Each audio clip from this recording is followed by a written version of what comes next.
أهلا بيكم في حلقة جديدة من بودكاست أسرار الفريلانسنج مع ماندو. الحلقة الحقيقة المرة دي مميزة جدا، يعني عشان كده دي أول حلقة نسجلها يمكن بالفيديو. لأن معانا المرة دي ضيف مميز جدا، وهنتكلم في موضوع يمكن أول مرة إن احنا هنتكلم عنه بالتفصيل. قالك يا ترى كام مرة كفريلانسر سألت نفسك هعمل إيه لما أكبر ومفيش معاش؟ أو إزاي أطلع من دايرة إني ببيع وقتي مقابل فلوس؟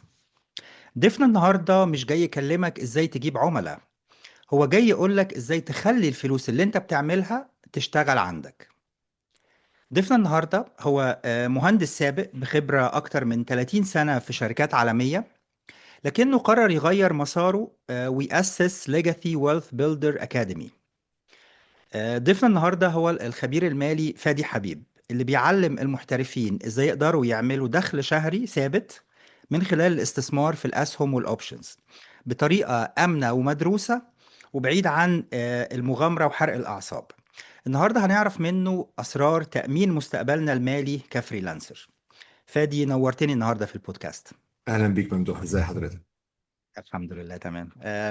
أنا يعني سعيد جدا إن إحنا عندنا الفرصة دي إن إحنا نتكلم، ويعني I'm confident إنه الناس هتلاقي فايدة كبيرة قوي من اللي إحنا هنتكلم فيه، ومن الحاجات اللي أنت هتكلمنا عنها النهاردة. انا مبسوط بالفرصه ان انا اتكلم. الموضوع is very يعني قريب على قلبي. بحب ان انا اتكلم واساعد الناس في الموضوع ده، لانه الكل محتاج الموضوع ده، ومفيش مدرسه ولا جامعه بتعلم. يعني انا في ناس بعلمهم بيبقوا ناس طالعه فاينانس من الجامعه، يعني هو مفروض دارس الحاجات دي اكتر مني. يا بس هو درسها بطريقه يعني theoretical very theoretical، يعني نظريه جدا. لكن انا بالظبط. بعلمه ازاي يعمل بيها فلوس. حاجة مهمة جدا، لأن موضوع الفلوس ده حاجة مهمة جدا في الحياة، ومحدش بيعلمها صح. يعني ما مش محدش آه، بيعلمها، محدش بيعلمها أصلا يعني. عاش بعلمها أصلا. محدش يا بيعلمها معاك، أصلا. معاك حق طبعا، أنا متفق معاك جدا. طيب، خليني ابتدي اسالك، باشمهندس فادي، انت مهندس، وكنت شغال في مناصب كبيره في شركات كبيره زي بلاك بيري وسان لايف. يا ترى ايه اللي يخلي مهندس ناجح زيك يسيب الكارير ويروح لمجال الاستثمار او التدريب المالي؟ أنا عايز أقول لك، أنا أول شغلانة ليا كان في شركة اسمها شلومبرجي دي أويل فيلد، وكان مم. مرتبي 10 أضعاف المهندس العادي. واو. مش عشان أنا كويس، يعني هو عشان حظي إنهم اختاروني. ف ف ف آه، بس من وأنا صغير جدا اكتشفت إنه ال 9 to 5، او انك تشتغل شغلانه، مش هي دي الطريق بتاع. يعني دي حاجه عشان تدفع بيها مصاريف الشهريه بتاعتك، لكن مش هي دي اللي هتخليك غني. وانا موضوع الويلث ده دايما من زمان كان بفكر فيه، وعايز افهم ازاي ابقى ويلثي.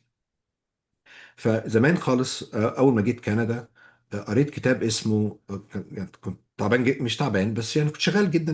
انا دايما بدي 100% من مجهودي وقلبي في الشغل. فكنت بشتغل من 9 to 5، وما فيش شغلانه بتسيبك at 5. يعني دايما الشغل بيروح معاك البيت يعني فاكر لما طبعا. دخلت بلاك بيري ادوني سيل فون بلاك بيري، كنت فرحان جدا. اكتشفت بقى ان بعد ما ادوني البلاك بيري ده، معناها ان انا محتاج ارد على الايميلات 24 ساعه، وبقيت بعمل ميتنج الساعه 3 الصبح. عشان المهم، يا قريت كتاب اسمه كاش فلو كوادرانت. ده كتاب ذا ماست ريد لكل الناس، بتاع واحد اسمه روبرت كيوساكي. روبرت ده قال لك ايه؟ قال لك ان في 4 طرق تعمل فلوس. اول واحده، اول كوادرانت او اول مربع، هم 4 مربعات. اول مربع هو المربع بتاع الامبلوي، الشخص اللي شغال. الشخص اللي شغال ده، وفهمك في كتاب ان ده اوحش كاتيجوري فيهم. ليه؟ انه واحد، انت بتعمل فلوس قليله. نمرة اتنين، انت بتاخد منك ضرائب عادة في كندا قبل ما بتاخد الفلوس اصلا.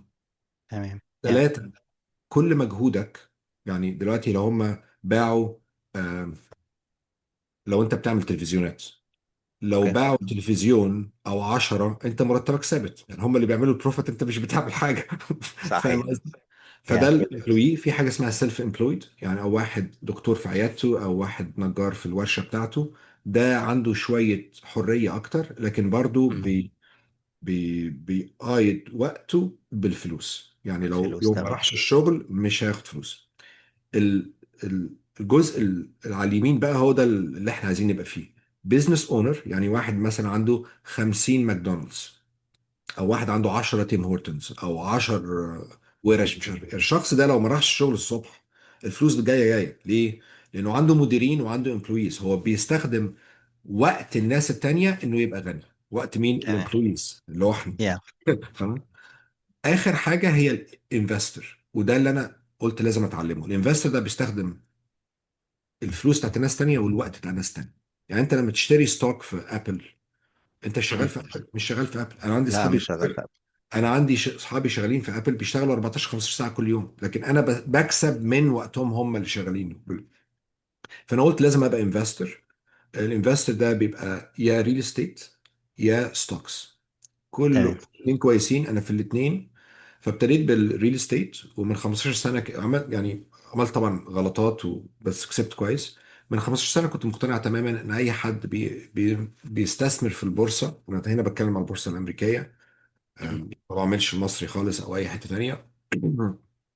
أم، اي حد بيستخدم بيستثمر في البورصه ده شخص مش مسؤول، لانه كان كل الناس حواليا بتخسر فلوس في البورصه وانا مش فاهم ليه. فانا قلت ده يا. اكيد كازينو، يعني جامبلينج. ف مم. المهم يعني، فكنت ببعد عنها خالص لان ما عنديش وقت اخسر. أم، تمام. لكن في واحد جه قال لي تعال نروح الكورس ده، كورس اوبشنز. فانا رحت مينلي عشان اثبت ان انا صح وان الشخص اللي هيتكلم ده ما بيفهمش. لكن رحت وابتديت اكتشف انه لما احنا بنتكلم على الستوك ماركت اكننا بنتكلم على انك تتعلم السواقه مثلا يعني. اوكي. في ناس بتسوق عربيه سيدان، في ناس بتسوق عربيه فان، في ناس بتسوق تريلا طويله، في ناس بتسوق تريلا وراها حاجه، في ناس بتسوق قطر، في ناس مم. بتسوق موتوسيكل، وفي ناس بتسوق موتوسيكل وماشيه على حبل في السيرك. في السيرك بيعملوا اوكي. كده. يس، ده حقيقي صح. فالريسك ليفل، المخاطره في كل دول مختلفه. انك تسوق عربيه غير خالص لما تسوق عربيه سباق بسرعه طبعا. عاليه. لما يا. تسوق عربيه فان غير خالص لما تسوق موتوسيكل، غير لما تسوق موتوسيكل غير خالص لما تسوق موتوسيكل على آه على حبل وانت عمال تنطط كور. فالريسك مختلف. طبعا. يا. اللي احنا بنسمعه بيخسر ده الشخص اللي مش فاهم حاجه، او الشخص، اوكي. ومعظم الناس مش فاهمه، مش لانها غلطانه بس ما حدش علمها. ده يا. الشخص اللي توجهه مور اوف جامبلينج. في حاجه اسمها داي يا. تريدنج اللي هي المضاربه اليوميه. يا. حاجه اسمها سكالبينج انك تخش وتطلع في خلال ثواني. انا بكره الطرق دي خالص، لان الطرق دي بتخلي الناس تخسر فلوس بسرعه، ومعظم الناس بتخسر فلوس. انا بتكلم مع ناس كتيره. يا. فبعد ما خدت الكورس ده وبعد ما خدت كورسات كتيره قوي وكنت كويس جدا، فخلوني كوتش الناس بتاعهم. أم، I developed my own way مم. based على الناس الريسبونسبل زي وارن بافيت، بيتر لينش. في طرق ان انت تبقى يعني، دي مش جامبلينج، ده بيزنس. انت بتشتري بيزنس. فانت لما تشتري بيزنس، لو انت بتشتري بيت عشان تأجره، انت بتسأل الاول الرنت قد ايه، الاكسبنسز قد ايه، الايجار كام، والمصاريف كام، وهل هي بتعمل كاش فلو ولا لا، في الاخر هيطلع لي فلوس منها ولا لا. تمام. حتى الناس اللي بتنفست في الريل استيت فور سام ريزن، لما يعني سبب ما بعد ما يجوا الستوك ماركت الموضوع كله بيقلب كازينو، مش فاهم ليه. اللي هو كل يا. اللي بيعمله ان بيسأل واحد صاحبه اشتري ايه، او يستنى لما يشوف لو في سعر سهم طلع يشتري ده. كده. طبعا الكلام ده يا. غلط خالص. انا يا. بالنسبه لي بتشتري بيزنس، والبيزنس هدفه الاساسي انها تعمل فلوس. فانت لو بتشتري بيزنس من غير ما تبص على الانكم ستيتمنت، انا مش عارفها بالعربي، انكم ستيتمنت وبالانس شيت، لازم تبقى عارف ان البيزنس ده بيعمل فلوس. يعني لازم تبقى تمام. عارف ان ميتا او فيسبوك بيعمل فلوس كتير قوي، ابل بتعمل فلوس بالعبيط. 100 اكيد. 100 بليون دولار بروفيت في السنه. لازم تبقى عارف ان بلاك بيري بيخسر فلوس. فانت لو عندك مم. ابل بتكسب وعندك بلاك بيري بيخسر، ليه تحط فلوسك في بلاك بيري؟ يعني عاجبك بلاك بيري روح اشتري بلاك بيري، لكن لا ما تستثمر. تستثمرش فيه. يا. يا. اللي يا. عايز يا. اقوله انها اتس ا سكيل يو كان ليرن، ولازم تفهم البيهيفير بتاع الستوك ماركت. الستوك ماركت البيهيفير بتاعه مدروس. كل 5 يونتس اوف تايم، كل 5 وحدات وقت، 4 منهم بيزيد وواحدة اوكي. بيقل. ده الافريج. تمام. فانت مش كل مرة الستوك ماركت يقل تفتكر ان الدنيا يعني ارمجدن، تفتكر ان بس يعني الدنيا خلصت. خلاص، اه الدنيا خلصت. يا. هو يا. البيهيفير بتاعه كده ما بيطلعش ان ستريت لاين. تمام. أربعة أب وواحدة داون. فلما واحدة يعني ده. هو بيبريث يعني إحنا كلنا محتاجين أكسجين، بس أنت لو في يس. مخك إن لازم ننهيل، بس لازم يعني ما فيش زفير، هو بس يعني انهيليشن استنشاق او بس.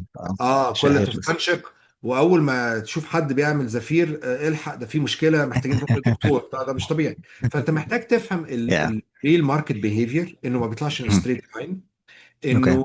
انه انا ممكن احكي شويه على الماركت ميث او الحاجات، يعني حاجات تعليميه عن يعني الماركت. ممكن نكون دي هنجيلها قدام شوية. اوكي، اسف. آم، يا لا لا اتس اوكي. طيب، يعني حابب اسالك، كتير بنسمع عن مفهوم financial freedom او حريه ماليه. هل دي حاجه حقيقيه ولا ده وهم بيتباع للناس كده وما هوش حاجه حقيقيه؟ الفاينانشال فريدم، الناس عاده بتتكلم على الفاينانشال فريدم مينلي عشان هو في بتاع 12 نوع فريدم. اوكي. اكتر نوعين بحبهم انا هو التايم فريدم واللوكيشن فريدم. تايم فريدم انا انه انا مش محتاج اروح ل 9 to 5.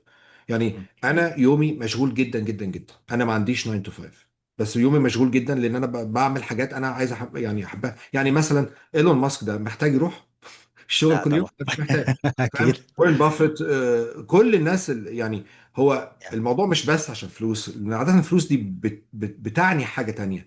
بتعني ان انا مم. محتاج، يعني انا مقدر جدا ان انا اقدر اعمل اللي انا بعمله ده من اي مكان في الدنيا. يعني ممكن اروح مصر اقعد طبعا. شهرين، الكوتشنج سيشنز بتاعتي شغاله، التريدينج بتاعي شغال، الريل استيت شغال.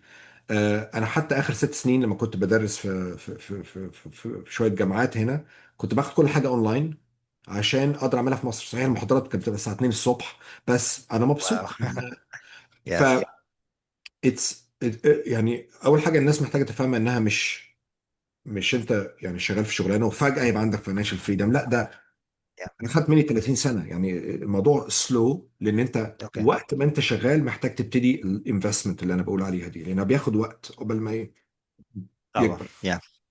فلا، اتس ريل. انا I can't say I'm totally there، بس انا عندي 100% تايم فريدم و100% لوكيشن فريدم. يعني والبيزنس حتى انا فور مي، اي واحد عايز يعني serious about wealth لازم بيبقى في الثلاث حاجات دول.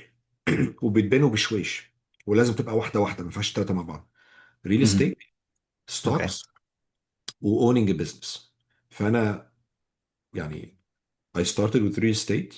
قعدت بتاع 15 سنه ريل استيت بس. هبقى كده مهم. ابتديت من 15 سنه الستوكس، تمام. فوكست عليها. ودلوقتي عندي ماي اون بزنس. ناس كده مهم. بتسالني: وانت ما دام بتاع فلوس في الحاجات التانيه، انت محتاج تدرس ليه؟ انا مش محتاج محتاج تدرس. ادرس، بس يا. انا بعمل اللي بقوله، انه لازم ابقى في الثلاثه. فانا مهم. اخترت بزنس انا بحبه جدا. يعني الحقيقه الوقت بيعدي من غير ما بحس، يعني بصراحه وذر خدت فلوس ما خدتش فلوس، بحب اعمل اللي انا بعمله ده، ان انا اعلم الناس. بس طبعا مهم. اتس بزنس يعني ات ويل ميك ماني. بس بس الثلاثه دول. ف الفاينانشال فريدم از something that can be done. انا اعرف ناس كتيره مهم. وصلوا ليها. بس فاينانشال اوكي. فريدم مش معناها ان انت قاعد في البيت او قاعد على البيتش طول النهار. يا. الناس اللي وصلوا طبعا. فاينانشال فريدم مشغولين جدا باللي هم عايزين يشتغلوا فيه. الفكره بتاعت بالظبط كده. الفريدم موضوع انك تبقى مختار اللي انت بتعمله، مش اختار مرغوم عليه. تعمل. يس. وده يعني ده بيكونكت حلو قوي مع فكره الفريلانسنج، لانه يمكن اكبر ميزه للفريلانسنج وحاجه من الحاجات اللي خلتني انا شخصيا يعني مهتم بيها، ان انا اقدر اشتغل شغلي من اي مكان. يعني امم انا جيت فتره من فترات حياتي كنت بتنقل من مصر لكندا، واتنقلت من كندا اكتر من مكان. لو انت ثابت في شغلانه بتحتاج كل مره تقدم استقالتك وتدور على شغلانه جديده، لكن انا كان شغلي بالعملاء بتاعي كل حاجه على اللابتوب. بروح مصر بشتغل، جيت كندا بشتغل، رحت مقاطعه تانية بشتغل، ونفس الشغل وكل حاجه مكمله. موضوع فدي طبعا. الاونلاين ده، موضوع اللوكيشن فريدم والتايم فريدم يا. از من ضمن الحاجات اللي انا بحبها برضو كمان، ان انا ممكن اشتغل في اي وقت. انا بحب اشتغل بالليل مثلا، فاهم بالظبط. قصدي؟ اوكي. ف ده الفريدم. مش يعني الناس ساعات فاهمه غلط ان الفريدم ده معناها ان انت مش محتاج تشتغل. يعني مش محتاج تشتغل وانا خالص. فعلا مش محتاج اشتغل، بس ما حد مم. يعني الناس فاهمه ان انت لو قعدت على بيتش ممكن تقعد على بيتش، تقعد ما تعملش حاجه هتزهق. فاهم قصدي؟ انت لازم طبعا يكون، ده اكيد. يعني يا. لازم يكون يعني عندك حاجه بتحب تعملها. مش لازم تكون بتعمل فلوس، ممكن تبقى تشاريتي ورك او something، بس محدش بيبقى ما بيعملش حاجه خالص يعني. بالظبط بالظبط، متفق معاك جدا. طب هل دي حاجة ينفع الواحد يطبقها على اي مستوى من مستويات الدخل، ولا دي حاجة خاصة بالناس اللي معاها فلوس كتير بس؟ ما الناس دي معاها ازاي كان معاها فلوس كتيره؟ انها ابتدت تنفست وهي صغيره، يعني فاهم قصدي؟ فانت يا بتبتدي صغير عشان امم تكبر. ما حدش يس. يعني فاهم قصدي؟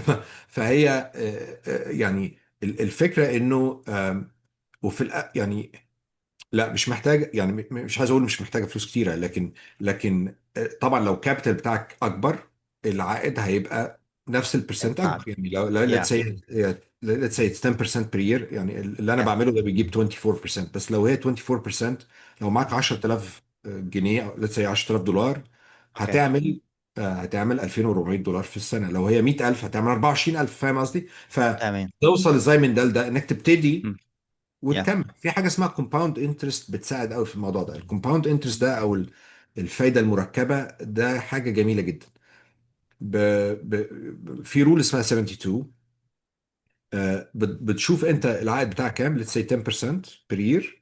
لو قسمت 72 على 10 بتديك كام سنه محتاجها عشان تدبل يور ماني. فلو 10% ار واي هتاخد تمام. 7 سنين. لو اوكي. 12% ار واي تبقى 6. لو 24 3.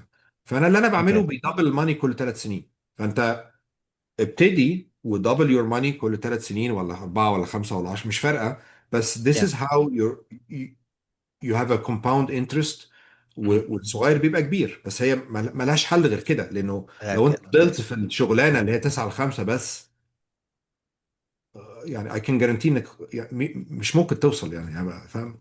يا انا يعني ليه بسألك السؤال ده؟ لان في ناس فكرها ان الاستثمار ده موضوع بعيد عني، لان انا معيش فلوس كتير قوي متحوشه على جنب، فبالتالي لما يبقى معايا هبتدي. لكن اللي انا فاهمه من كلامك، لا، تقدر تبتدي النهارده باي مبلغ معاك، باي سم اوف ماني معاك، ومع الوقت تقدر تكبر وتزود، لكن المبادئ هي قصدي يعني. لازم تبتدي. ما انا يا مش عايز اقول الجمله ان انت مش محتاج فلوس، لانه هي محتاجه طبعا. سنه. بس انت طبعا. لازم تبتدي، ولازم يبقى عندك الديسيبلين او الترتيب، انك تحط شويه فلوس على جنب عشان ده.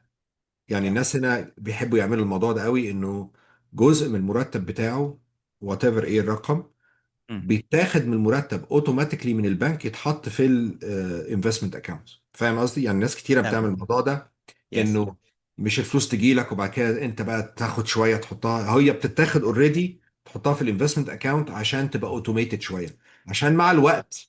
ف, ف بس هي يعني هي محتاجه شويه، يعني محتاجه انتنشن، محتاجه ان انت تبقى فاهم ان ده مهم لمستقبلك ده بكره. مهم ليك فتحط بالظبط. شويه النهارده. تمام. تمام. طب هل نقدر نقول ان لو واحد بيشتغل شغلانه كبيره وبيعمل فلوس كتير قوي، هل هو مش محتاج يمشي في السكه دي؟ يعني هل ممكن يبقى انت شغلانتك مرتبك كبير قوي ومعاك دايما كاش فلو كتير، فبالتالي خلاص مش محتاج ان انا اعمل كده لان انا معايا فلوس؟ اي واحد فاينانشال سافي، اي واحد لو بصيت يا على الناس اللي معاها فلوس كتيره هتلاقيه انه لازم يكون حاطط فلوسه في الثلاث حاجات اللي انا قلتهم دول. حتى لو هو مهم. employee. يعني انا ناس كتير كنت بكلمهم في بيز في الشغل عندي، الراجل يا عنده 5000 حاجه تانية بره. هو فاهم كويس قوي. خلي بالك مم. الشغلانه دي اي حد ممكن يترق يعني. الشغلانه دي مش ثابته، تتفاهم كده يس، كويس. مش ثابته، صحيح. يا يعني اعرف ناس فانوا حياتهم في الشغلانه، وناس كبار، مهم. لكن الشغل ملوش كبير. اي حد ممكن يعني البيزنس يتقفل او انه جت ليد اوف. ولو صحيح. الشخص ده العكس بقى، الشخص ده لو ما عندوش انفستمنت ببقى شايف ان هو بيعاني، لانه هو كل الاكس بتاعته في الباسكت بتاعت الشغل تتاخد دي يس. منه، بيبقى روحه اتاخدت. ف في ستادي كده اتعملت على اللو انكم فيرسس ميديوم انكم والهاي انكم في امريكا. يا معظم الناس في كندا مثلا، هتلاقي ان معظم الفلوس بتاعتها او النت وورث او يعني معظم الفلوس محطوطه في مم. البيت بتاعهم. انه لو شاري اوكي. بيت ده، الهاي انكم بيبل 80% من فلوسهم في الثلاث حاجات اللي قلتهم دول: ريل استيت، ستوكس، وبزنس ايكوتي. هو الثلاثه بيزنس. دول. اوكي. فاهم قصدي؟ مم. ف يا ف يعني لو انت راجل قنوع وشغلانتك مكفياك وكل حاجة، افهم انه مفيش حاجة غلط في ده. بس يا انت لما تترفد من شغلانتك، واي حد بيترفد دلوقتي، انا ما شفتش حد ما حصلوش لي اوف. طبعا. محتاج يس. تفكر في اليوم ده. انت لو ما عندكش يا انفستمنتس هتعمل ايه يعني؟ ما بالظبط. ومع التغيرات اللي بتحصل دلوقتي في الاي اي، ما بقيش في اي شغلانه بالظبط، ده يعني كمان ثابته او جاي. اه مضمونه بالظبط، او اي اه حاجه. بالظبط، يا اه. وحتى لو هي ثابته او مضمونه، انت مش at some point of time هتطلع ريتايرمنت، صح؟ يس بالظبط، ده هتعمل ايه اكيد. ساعتها؟ يعني ده هنا اكيد. في كندا او اي حته في مصر، انت شغلتك ان انت تبلان اليوم ده، لان مين يس هيشيلك؟ يعني الحكومه مش هتشيل حد، ولا هنا ولا هناك ولا في حته. فانت صحيح. محتاج محتاج تحسب لليوم ده. يعني انا مش صحيح. بتكلم ان انت عايز، يعني طبعا انا مثلا كنت هدفي ان انا اخلص من 9 to 5 كويكلي واعمل اللي انا عايزه بسرعه. حتى لو مهم. انت مش عايز ده، ما انت سن 65 هتتعب بقى، هتبطل، فاهم؟ طبعا. فانت محتاج طبعا. تبلان لده. هتعمل ايه لما ده يجي؟ محتاج يكون عندك شويه فلوس تقدر تجيب فلوس انها عشان تعيش. ده اكيد. ده اكيد معاك حق. طيب، يا ترى ايه اكتر اخطاء انت بتشوف ان الشباب بيعملوها، يعني فيما يخص الفلوس بالذات الشباب وهو لسه بيبتدي جديد؟ أم، واحد انه بيبقى مش فاهم انه مش هيفضل شباب على طول. بالظبط كده. فانت شغلتك انك، يعني يا انا عارف، يعني انا عارف الناس مش ساعات ما بتحبش تبقى مسؤوله، بس مش فارق معايا انت تحب تبقى مسؤول ولا تبقى مش مسؤول. يا انت في وقت ما في وقت ما انا مش بتكلم ان انت هتعيا وتقف، بس انت محتاج تفكر في ده برضه. بس في وقت ما حتى لو انت سليم هتعجز وهتريتاير، هتروح معاش. يا انت محتاج تفكر في اليوم ده. اليوم ده جاي على فكرة، يعني هو مش جاي لشوية اليوم ده جاي. تمام. انت بقى لو انت شخص جامد وعايز تعمل ويلث، انا بالنسبة لي لو انت تقدر تعمل فلوس وما بتعملش، ده جريمة، ماي اوبينيون. لان مين اللي بيساعد اللي حواليه؟ انت لو معكش فلوس مش هتعرف تساعد اللي حواليك. صحيح. يعني يا انا بالفلوس اللي معايا، ساعات لما بحب اسلف حد بقدر اسلف حد، فاهم قصدي؟ يا لو حد اساعد حد بساعد حد. صحيح. واوقات كتيره قوي لما انا احتجت مساعده، مين اللي قدر يساعدني اللي حواليا؟ اصحابي اللي معاهم فلوس، فاهم قصدي؟ معاهم فلوس. يس. يا فالفلوس انت تقدر يعني ت... تعمل بيها حاجات كويسه جدا كتيره، وطبعا حاجات وحشه لو انت عايز، بس يعني تقدر تعمل بيها حاجات كتيره. يا فاول غلطه انه بيعيش يومه بيومه، مش عايز يفكر لبكره. تمام. اتنين، دي غلطة غصبا عنه، بس هو عشان مفيش تعليم، انه فاهم ان هو محتاج يدي كل وقته للشغل اللي هو 9 to 5. يا This is one avenue كلنا لازم نبتدي بيها، لان مفيش طريقة تانية. مم. يعني يعني مثلا ابويا ما كانش عنده بيزنسز انا ورثتها، انت فاهم قصدي؟ I had to start from scratch. يا فاتنين، انه فاهم ان شغله او 9 ل 5 وده اهم حاجة، لا. ثلاثة، انه فاهم ان هو علشان ما اتعلمش ازاي انفست، دي مش مشكلته. فاهم مم. قصدي؟ ده مشكلتك. يا يعني فاهم، يا you have to take، لازم تاخد مسؤولية انه، يعني ملهاش دعوة بان باباك ما علمكش، ملهاش دعوة ان انت ما اتحطيتش في يعني انت دلوقتي ما دام عارف ان انت دي حاجة محتاجة تتعلمها، يبقى تنط تتصرف تتعلم، فاهم تجرب قصدي؟ تتعلم. يس. اه، ده في حقيقي. يوتيوب يا موجود، في كورسات، في منتورشيب، في 5000 حاجه ممكن تعملها، بس دي حاجه يا مهمه ان انت تركز فيها. ويعني ايه تركز؟ تركز معناها ان، يعني اوقات كتير قوي ما كنتش بخرج مع اصحابي عشان اقعد اعمل الموضوع ده، فاهم قصدي؟ اوقات كتير يا قوي كنت الناس كلها في حفله وانا مش قادر لأني مركز في حاجه معينه.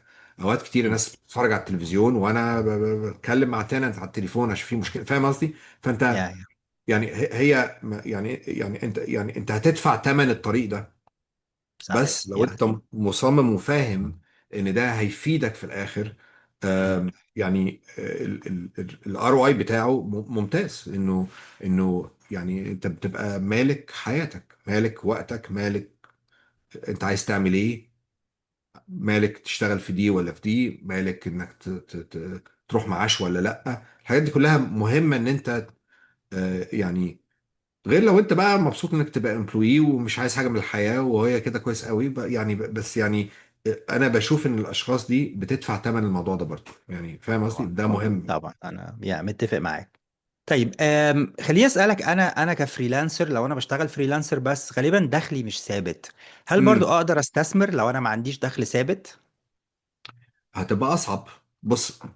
الحياه مليانه مشاكل، فاهم قصدي؟ يا يعني ما ولو انت عايز تعمل الموضوع ده you'll figure a way. لما يجي فلوس هتحط اكتر، انت فاهم قصدي يعني ايه؟ يس يا الفكره ان هو ما فيش فورمولا، الفكره ان كل ما تحط اكتر كل ما يكون كويس. يا لكن كل واحد بيبتدي بمشاكل مختلفه. يعني في فيلم اسمه The Pursuit of Happiness، الراجل كان هوملس.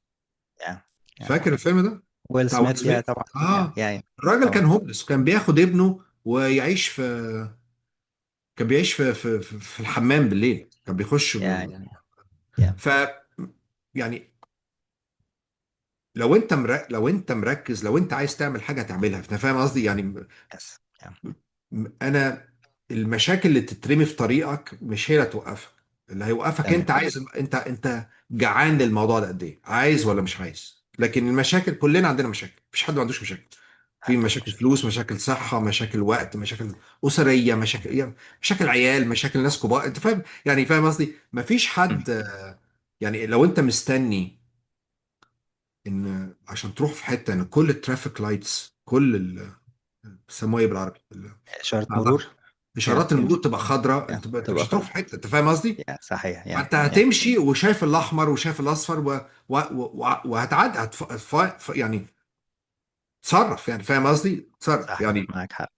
والحياه عمرها ما تبقى من غير مشاكل. يعني فاهم يعني نوع من الماتيوريتي او النضج انك تبقى فاهم ان يبقى في مشاكل، بس لو انت عايز حاجه هتفضل وراها. باي ذا يا واي، في statistics شفتها كده، قد ايه لو انت ذكي ده بيزود نسبك في النجاح قد ايه، انك تبقى ويلثي، انك تبقى معاك فلوس. 5%. كلام فاضي. 4%. يا 4%. فانت مش محتاج مش يا بجد. دي معلومة غريبة أوي بالنسبة لي. فالموضوع مش محتاج ذكاء.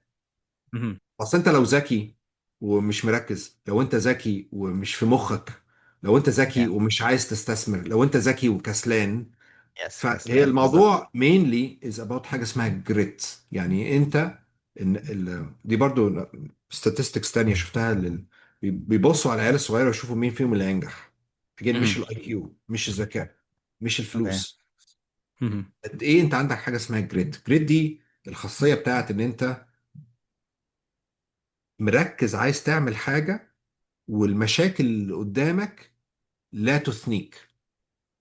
يعني تروح حاجه تروح مدياك بالقلم موقعك على البتاع، تقوم تقف تاني انت فاهم قصدي؟ دي بيسموها يس الجريد. يعني. هو قد اوكي. ايه هو هيحل مساله الحساب مهما يعني، مهما قعد، مهما كانت صعبه، هتخلص في مهم. ساعه، هتخلص في نص ساعه، هتخلص في ساعتين. هو قاعد مش هيحلها. مستقتل. فانت قد ايه يا عايز الموضوع ده. يعني خبر كويس لينا كلنا، مش محتاجه ذكاء يا شباب. الحمد لله. هي محتاجه جريت. يا طيب، لو حد دلوقتي بيسمع الكلام ده وعاجبه الكلام وعايز ان هو يبتدي يستثمر، بس في نفس الوقت هو عليه ديون، عليه قروض، عليه كريدت كارد، عليه حاجات زي كده، هل المفروض الواحد يبتدي الاول يعني بالاستثمار على طول، ولا المفروض ان هو يبتدي يسدد الديون والحاجات اللي عليه الاول؟ ده سؤال كويس جدا جدا جدا. مفيش إجابة واضحة صريحة. مم. يعني لو هو سالف فلوس ب 3% والانفستمنت هتديله 20%، يبقى ينفست ويدفع. فاهم قصدي؟ لكن تمام. لو هو سالف بكريدت كارد ب 30%، لا، مم. روح ادفع كريدت كارد. ادفع كريدت كارد الاول. يعني انا مثلا اشتريت رينتال بروبرتيز، يعني انفستمنت بروبرتيز، وكنت انا باجر. اوكي. فاهم قصدي؟ مم. فمفيش فورمولا يعني صريحة. depends على كل كيس، depends مم. على انت بتعمل ايه. أم، تمام.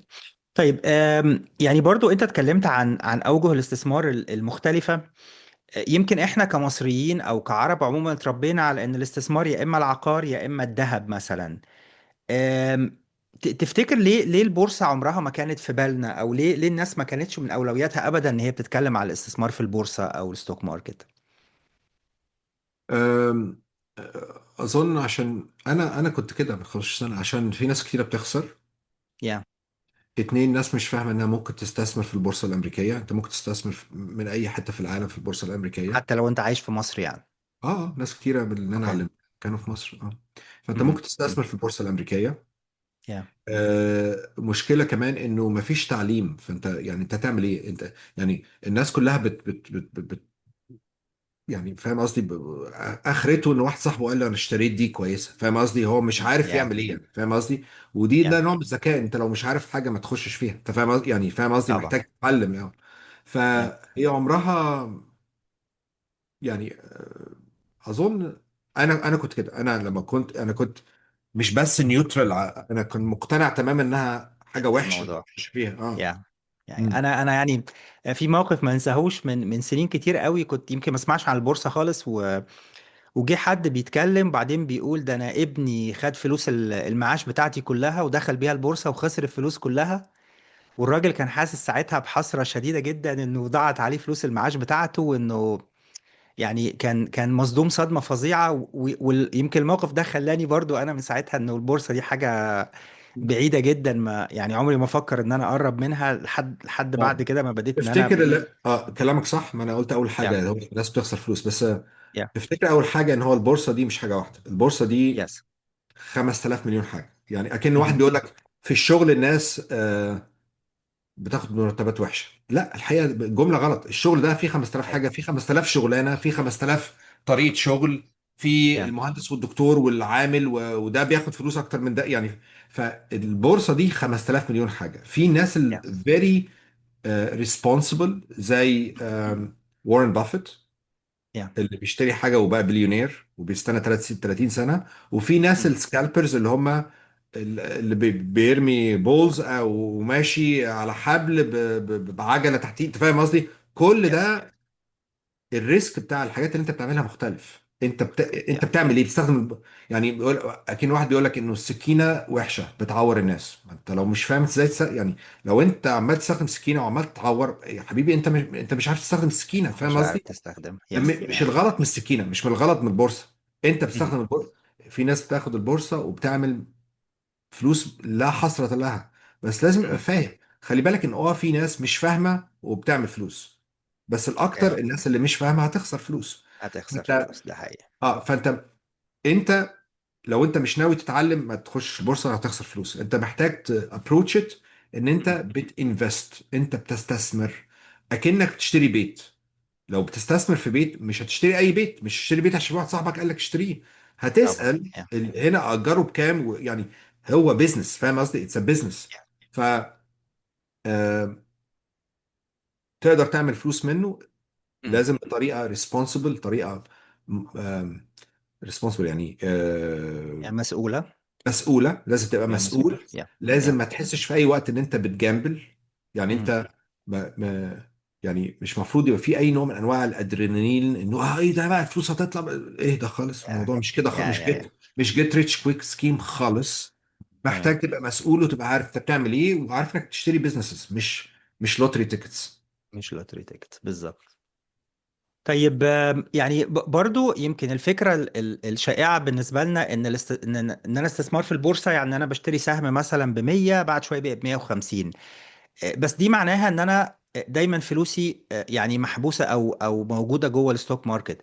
هل اقدر ان انا استثمر بحيث يجي لي انكم باستمرار، او زي دخل شهري او دخل سنوي من الاستثمار ده؟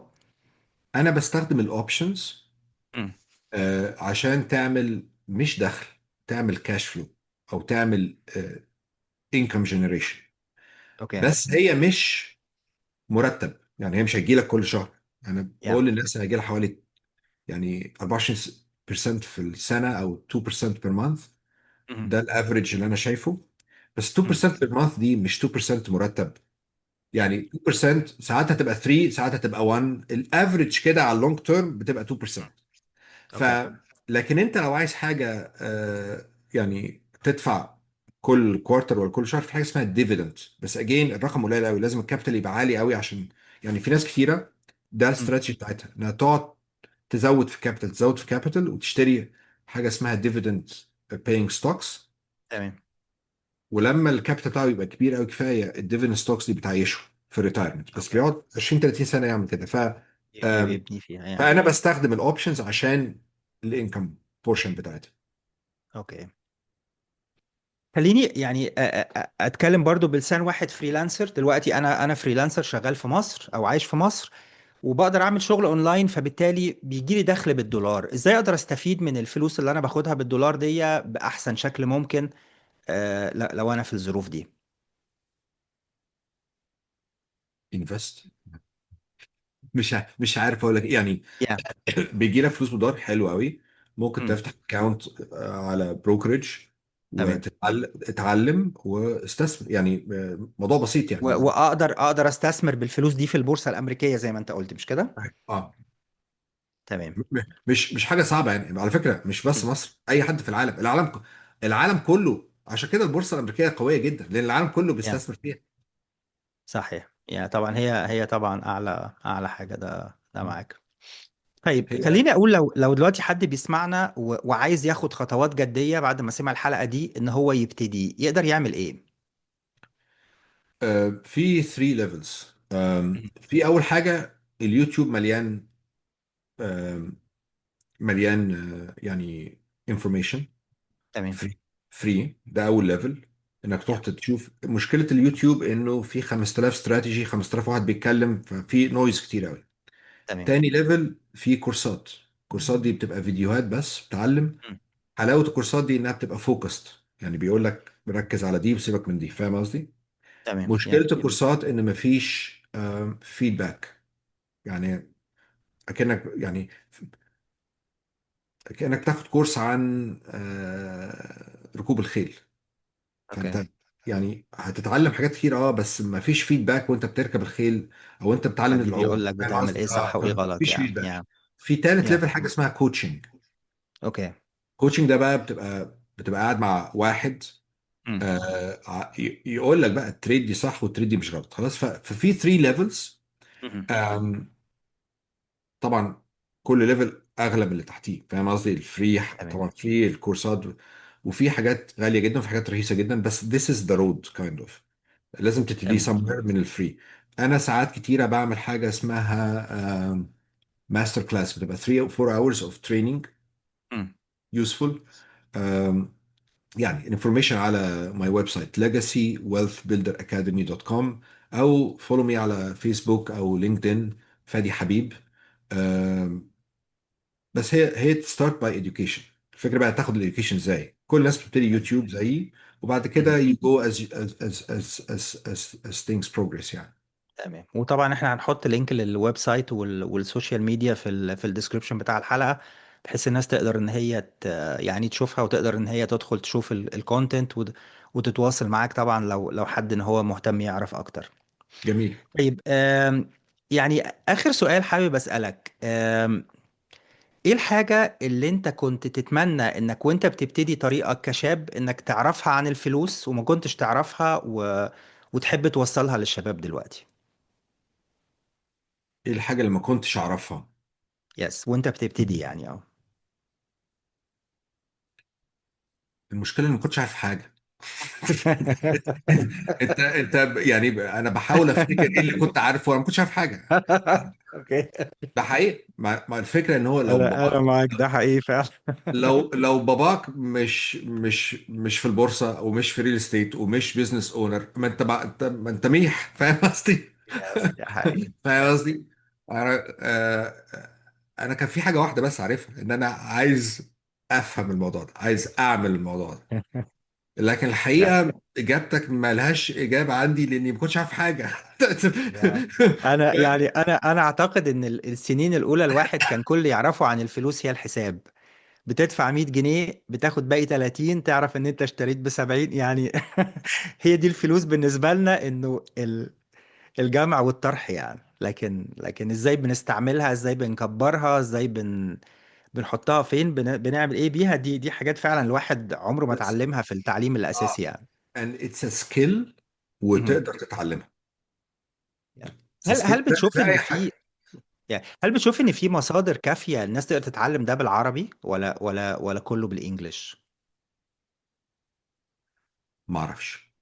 الإجابة ما أعرفش اعتقد العربي لسه قليل قوي في المجال ده. يعني انا يمكن، ممكن يعني اه. كل اللي انا شفته شخص او شخصين او قناة او قناتين على اليوتيوب اللي بيتكلموا كلام يعني قيم وتقدر تتعلم منه بالعربي. الاغلبية كانت بالانجلش على حسب ما انا شفت أشك في يعني. الموضوع ده. أنا متأكد إن في 5000 واحد بيتكلم.